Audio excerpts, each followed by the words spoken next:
La nieve ha sorprendido hoy a todos los zaragozanos. En la capital aragonesa han caído algunos copos acuosos por la mañana que han llegado a su punto álgido durante el mediodía, llegando a formar manto en algunos puntos, aunque en general no ha llegado a cuajar.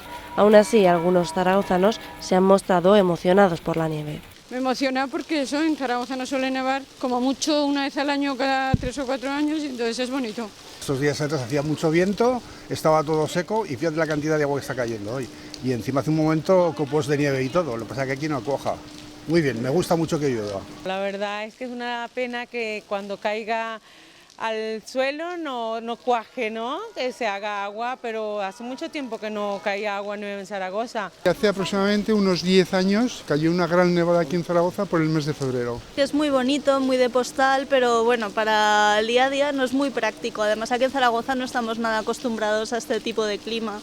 Pero bueno, es lo que hay, mejor que nieve ahora que no en Semana Santa. Y es que a pesar de la emoción inicial, la nieve mantendrá en alerta amarilla a la ribera del Ebro y el centro de Huesca, donde se prevén hasta 3 centímetros de nieve.